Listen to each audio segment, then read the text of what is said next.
And thank you for having me here today. I'm Dr. Liu, an interventional radiologist from Taichung Village General Hospital, Taiwan. And although my topic is focused on the peripheral inserted central catheter, also PIC, but due to the conference arrangement, my topic is still arranged here. But I believe this topic will illustrate how us to improve the border patient care system. And it's my honor to share our institutional experience and the insight on valve-closed PIC to you guys. But first of all, let's take a quick look at the landscape of all vascular access. They can broadly divide into peripheral and central type. And the peripheral type include the short IV, long ultrasound guide IV, and the midline catheter, which terminate in the basilic or cephalic vein just above the cubital fossa. They are most of them, all of them are for short-term therapies and non-irritant infusions. And for central access devices, on the other hand, they are non-tunneled and tunneled central venous access, central venous catheter, implant port, or peripheral inserted central catheter, or PIC. PIC is inserted through the peripheral veins and with tip residing in the superior vena cava. So it provides a central circulation access without direct puncture the chest and the neck vein. And that's the result the PIC to have a lower procedural risk as compared central venous catheter. And according to MAGIC guideline, which provide appropriateness of PIC, and they found that the appropriateness of PIC placement is based on both the type of infusion and the duration of therapy. And for irritant or vasculant infusions, such as chemotherapy or total parenteral nutrition, PIC use is always considered suitable at any duration. But for difficult intravenous access or frequent phlebotomy, it's also recommended if the therapy is expected to last more than 5 days. However, for the treatments less than 5 days, the guidelines consider that it might not be inappropriate. It shows reminders to balance the risk and benefit. And the Infusion Nursing Society, although not illustrating specific PIC indications, they also show us on when the central access should be chosen, and when the therapy is not given, should not be given peripherally. For example, anti-neoplastic agent, total parenteral nutrition, or high concentration electrolyte. And when multiple infusions are needed at the same time, or the patient have limited peripheral access, but he needs long-term treatment or periodic therapy. And in Taiwan, as many of you know, that almost every medication and medical procedures are covered under our national health insurance. And under earlier regulations in Taiwan, the PIC reimbursements were limited to patients receiving chemotherapy or total parenteral nutrition for more than 4 weeks. And after March 1st, 2022, the indication expanded. Now it covered also the patient with immunodeficiency or the needing for central venous access for more than 2 weeks. And in our daily practice, most PICS indications fall into 3 categories: chemotherapy, total parenteral nutrition, and difficult venous access. And chemotherapy remains one of the most important. Many anti-neoplastic agents are vasculant or irritant, which means they are capable of causing tissue damage when extravasation occurs. So reliable central access is essential for efficient stability and patient safetiness.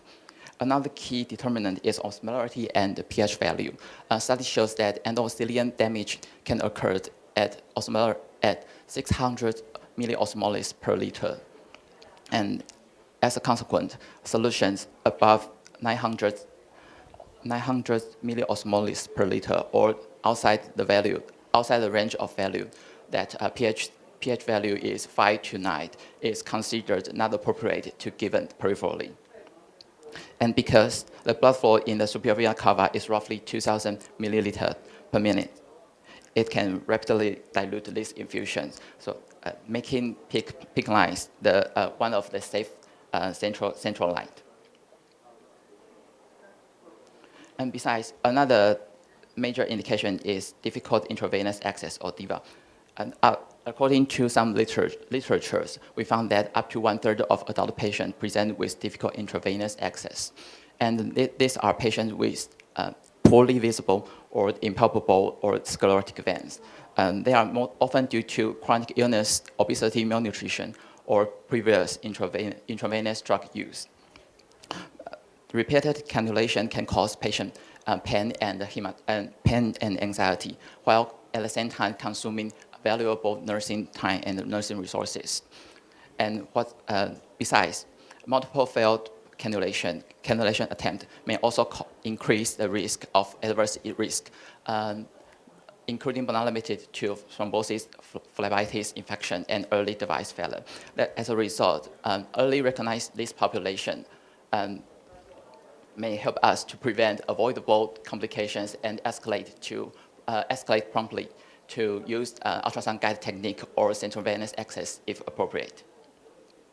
To sum up, in our daily practice, there are three major indications for PICC utility, which is chemotherapy, total parenteral nutrition, and difficult venous access. And these three elements form the cornerstone of PICC utility. And among all these PICC designs, Grosjean catheter stand out. Its distal end features a closed three-well valve. Its proximal end is trimmable, and its column-free design simplify the maintenance.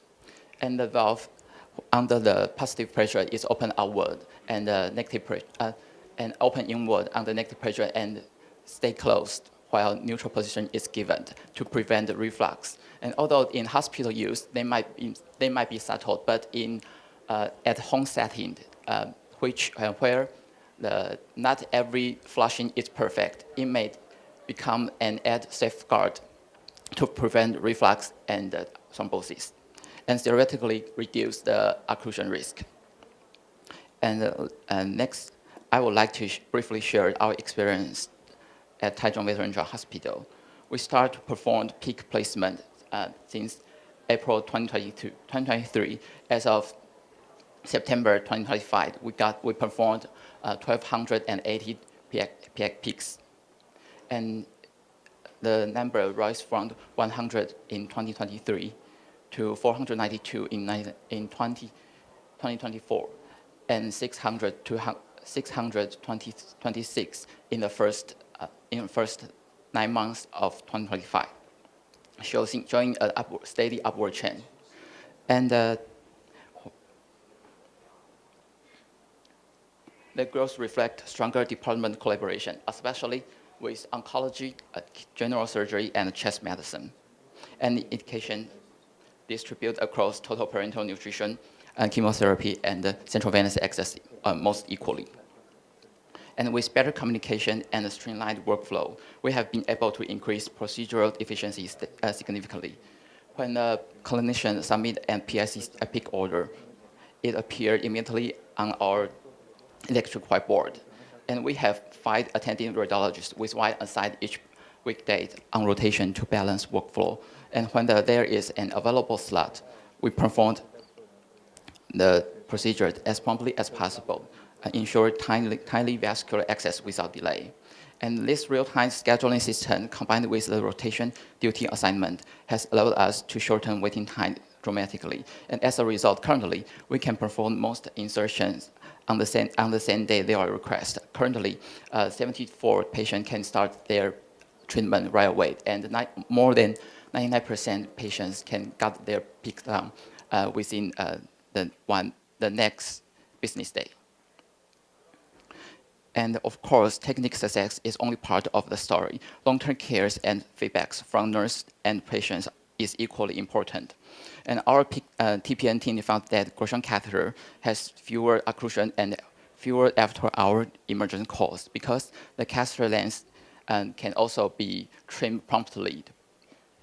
The length can be adjusted and can be finely adjusted to fit every patient's anatomy.